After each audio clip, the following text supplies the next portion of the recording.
किसी भी देश के आसमान की रक्षा करना बहुत इंपॉर्टेंट है। यह मॉडर्न डिफेंस का एक की हिस्सा है। हवा से कई तरह के खतरे आ सकते हैं। इनमें फास्ट फाइटर जेट्स और खतरनाक मिसाइल्स शामिल हैं। ड्रोन्स एक नए तरह का हवाई खतरा है। एक देश को इन सबसे खुद को बचाना चाहिए। एयर डिफेंस के बिना कोई भी देश वल्नरेबल होता है। भारत एक बहुत बड़ा देश है और इसकी जियोग्राफिकल पोजीशन भी यूनिक है। इसके बॉर्डर्स कई देशों से मिलते हैं, जिनमें से कुछ के पास स्ट्रॉन्ग एयर पावर है। भारत ने अतीत में युद्ध देखे हैं, जिससे अच्छी डिफेंस की जरूरत पता चलती है। भारत के ऊपर का आसमान सिक्योर होना चाहिए। एक स्ट्रॉन्ग एयर डिफेंस दुश्मनों को डराता है और शांति बनाए रखने में मदद करता है। भारत के पास प्रोटेक्ट करने के लिए कई वैल्यूएबल एसेट्स हैं, जैसे बड़े शहर और मिलिट्री बेसेस। हवा से हमला बहुत बड़ा डैमेज कर सकता है, इसीलिए भारत को अपने आसमान के लिए एक शील्ड चाहिए। ये शील्ड मल्टी लेयर्ड होनी चाहिए। बेस्ट रिजल्ट्स के लिए डिफरेंट सिस्टम्स मिलकर काम करते हैं। एयर डिफेंस पर भारत की सोच बदली है। समय के साथ यह और एडवांस्ड हो गई है। पुराने सिस्टम्स अपने समय के लिए अच्छे थे, लेकिन खतरे अब और कॉम्प्लेक्स हो गए हैं। इसलिए भारत ने न्यू टेक्नोलॉजी की तलाश शुरू की। S-400 ट्रायम्फ एक ऐसा ही सिस्टम था जो भारत को नीडेड कैपेबिलिटीज ऑफर कर रहा था। भारत जानता था कि उसे एक बेहतर एयर शील्ड की जरूरत है। मौजूदा सिस्टम्स को अपग्रेड की जरूरत थी। रशियन S-400 ट्रायम्फ सबसे अलग था। इसमें एडवांस्ड फीचर्स थे और इसका रिकॉर्ड भी अच्छा था। यह कई टारगेट्स को ट्रैक और डिस्ट्रॉय कर सकता था। यह सिस्टम भारत की नीड्स के लिए सही लग रहा था। इससे डिफेंस एबिलिटी में एक बड़ी छलांग लगाने का वादा था। S-400 पाना सिंपल नहीं था। भारत और रूस के बीच कई टॉक्स हुई। ये निगोशिएशंस बहुत कॉम्प्लेक्स थे। दूसरे देशों से भी प्रेशर था। यूनाइटेड स्टेट्स को कैट्सा नाम के सैंक्शंस को लेकर कंसर्न्स थे। इससे डील और चैलेंजिंग हो गई। भारत को इन सभी फैक्टर्स पर विचार करना था। यह एक मुश्किल डिप्लोमैटिक रास्ता था। भारत अपने डिसीजन पर फर्म रहा। देश की सिक्योरिटी सबसे इंपॉर्टेंट थी। कोई भी बाहरी प्रेशर इसे बदल नहीं सकता था। भारत ने डील के साथ आगे बढ़ने का फैसला किया। रूस के साथ एग्रीमेंट 2018 में साइन हुआ। यह डील $5 बिलियन से ज्यादा की थी। S-400 सिस्टम की डिलीवरीज बाद में शुरू हुई, जिससे भारत की इंडिपेंडेंट फॉरेन पॉलिसी दिखी। S-400 ट्रायम्फ सिर्फ एक मशीन नहीं है। यह एक कंप्लीट सिस्टम है जो मिलकर काम करता है। इसे एक्सपर्ट्स की टीम की तरह समझो। हर एक्सपर्ट का एक स्पेशल जॉब होता है। सिस्टम में powerful readers, advanced command posts और कई तरह की मिसाइल्स शामिल हैं। ये सभी पार्ट्स कनेक्ट होते हैं और इंफॉर्मेशन शेयर करते हैं। यह टीम वर्क S-400 को इतना इफेक्टिव बनाता है। रेडार्स S-400 की आंखें हैं। अलग अलग टाइप्स के रेडार्स होते हैं। एक है लॉन्ग रेंज सर्वेलेंस रेडार। यह सैकड़ों किलोमीटर दूर से खतरों को देख सकता है। दूसरा रेडार टारगेट्स को अक्वायर करने में मदद करता है। यह स्पेसिफिक दुश्मन एयरक्राफ्ट या मिसाइल्स पर लॉक हो जाता है। फिर एक एंगेजमेंट रेडार मिसाइल्स को गाइड करता है। ये रेडार्स दिन रात काम करते हैं। ये खराब मौसम में भी देख सकते हैं। कमांड एंड कंट्रोल सेंटर इसका ब्रेन है। ये आमतौर पर एक स्पेशल व्हीकल होता है जिसमें कंप्यूटर्स और ऑपरेटर्स होते हैं। ब्रेन को रेडार से इंफॉर्मेशन मिलती है। यह सारा डेटा बहुत तेजी से प्रोसेस करता है। यह पहचानता है कि डिटेक्टेड ऑब्जेक्ट खतरा है या नहीं और उस टारगेट को मिसाइल असाइन करता है। कमांड पोस्ट पूरे डिफेंस को कोऑर्डिनेट करता है, जिससे स्विफ्ट और इफेक्टिव रिस्पांस सुनिश्चित होता है।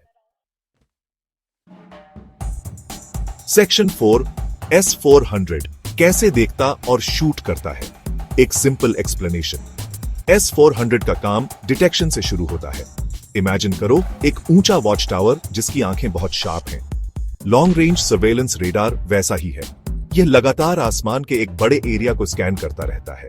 अगर कोई दुश्मन एयरक्राफ्ट या मिसाइल इस एरिया में आता है तो रेडार उसे तुरंत पकड़ लेता है। यह कमांड पोस्ट को अलर्ट भेजता है। यह पहला स्टेप है, खतरे का पता लगाना। एयर डिफेंस के लिए अर्ली डिटेक्शन बहुत क्रूशल है। इससे इफेक्टिवली रिएक्ट करने के लिए ज्यादा टाइम मिलता है। एक बार पोटेंशियल थ्रेट मिल जाने पर दूसरे स्पेशलाइज्ड रेडार्स काम पर लग जाते हैं। ये हैं टारगेट एक्विजिशन और एंगेजमेंट रेडार्स। वे आने वाले थ्रेट पर लॉक हो जाते हैं और उसकी हर मूव को फॉलो करते हैं। वे उसकी स्पीड और अल्टीट्यूड कैलकुलेट करते हैं। वे उसके फ्लाइट पाथ का भी अंदाजा लगाते हैं। यह इंफॉर्मेशन कमांड पोस्ट को भेजी जाती है। सक्सेसफुल हिट के लिए सिस्टम को प्रिसाइज डेटा चाहिए। अंदर बैठे ऑपरेटर्स सारा डेटा एनालाइज करते हैं। वे कंफर्म करते हैं कि ऑब्जेक्ट हॉस्टाइल है या नहीं और डिसाइड करते हैं कि उसे डिस्ट्रॉय करने की जरूरत है या नहीं। अगर हां, तो वे सही मिसाइल सिलेक्ट करते हैं और लॉन्च करने का कमांड देते हैं। सेक्शन 5, एक गेम चेंजर, भारत के लिए स्ट्रेटेजिक इंपॉर्टेंस। S-400 सिस्टम एक पावरफुल डिटरेंट है। डिटरेंस का मतलब है किसी को हमला करने से रोकना। जब किसी देश के पास S-400 जैसी स्ट्रॉन्ग डिफेंस होती है तो पोटेंशियल दुश्मन 2 बार सोचते हैं। उन्हें पता होता है कि हवाई हमला बहुत रिस्की होगा। उन्हें पता होता है कि उनके प्लेन्स या मिसाइल्स मार गिराए जा सकते हैं। इससे उनके कॉन्फ्लिक्ट शुरू करने की संभावना कम हो जाती है। इसलिए S-400 शांति बनाए रखने में मदद करता है। सिर्फ इसकी मौजूदगी ही एक स्ट्रॉन्ग मैसेज है। भारत की डिफेंस रेडीनेस का मैसेज। 1. S-400 सिस्टम बहुत बड़े एरिया को प्रोटेक्ट कर सकता है। इसकी सबसे लंबी रेंज की मिसाइल्स 400 किलोमीटर तक पहुंच सकती है। इसका मतलब है कि कुछ S-400 यूनिट्स जब स्ट्रेटेजिकली रखी जाती है तो भारत के एयर स्पेस का एक बड़ा हिस्सा कवर कर सकती है। वे बड़े शहरों को प्रोटेक्ट कर सकती है और क्रिटिकल मिलिट्री इंस्टॉलेशंस की रक्षा कर सकती है। S-400 बहुत वर्सेटाइल है। यह कई अलग अलग तरह के हवाई खतरों का मुकाबला कर सकता है। अलग अलग खतरों से निपटने की यह एबिलिटी S-400 को वाकई एक वैल्यूएबल एसेट बनाती है। S-400 भारतीय टेरिटरी पर एक सेफ अम्ब्रेला बनाकर भारत की अपनी एयरफोर्स की भी मदद करता है। सेक्शन 6, बॉर्डर्स को फोर्टिफाई करना, भारत की डिफेंस पर S-400 का इंपैक्ट। भारत के बॉर्डर्स लंबे और सेंसिटिव हैं। S-400 सिस्टम यहां एक वाइटल रोल निभाता है।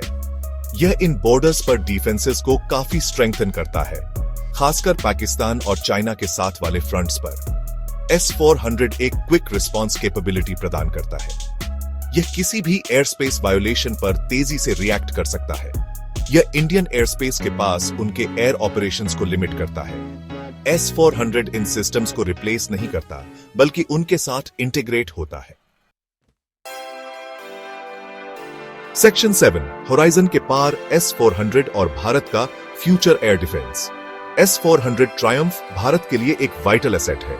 यह करंट एयर डिफेंस का एक कॉर्नरस्टोन है, लेकिन टेक्नोलॉजी हमेशा इवॉल्व हो रही है। नए थ्रेट्स लगातार सामने आ रहे हैं। इसलिए S-400 फाइनल आंसर नहीं है। भारत जानता है कि उसे अपनी डिफेंसेस को इंप्रूव करते रहना होगा। अपग्रेड्स और न्यू टेक्नोलॉजीज को अक्वायर या डेवलप करने की कंटिन्यूअस जरूरत है। एयर डिफेंस एक डायनामिक फील्ड है। कांस्टेंट विजिलेंस और एडेप्टेशन जरूरी है। भारत सेल्फ रिलायंस पर भी फोकस कर रहा है। इसका मतलब है अपने खुद के डिफेंस सिस्टम्स डेवलप करना। Defence research and development organisation या DRDO इसमें की है। DRDO कई एयर डिफेंस प्रोजेक्ट्स पर काम कर रहा है। इनमें इंडिजिनस रेडार्स और मिसाइल्स शामिल हैं। भारत S-400 टेक्नोलॉजी से सीख सकता है। यह नॉलेज फ्यूचर सिस्टम्स डिजाइन करने में मदद कर सकती है। गोल है स्ट्रॉन्ग डोमेस्टिक कैपेबिलिटीज बनाना। इससे फॉरेन सप्लायर्स पर डिपेंडेंस कम होगी। डिफेंस में मेक इन इंडिया एक प्रायोरिटी है।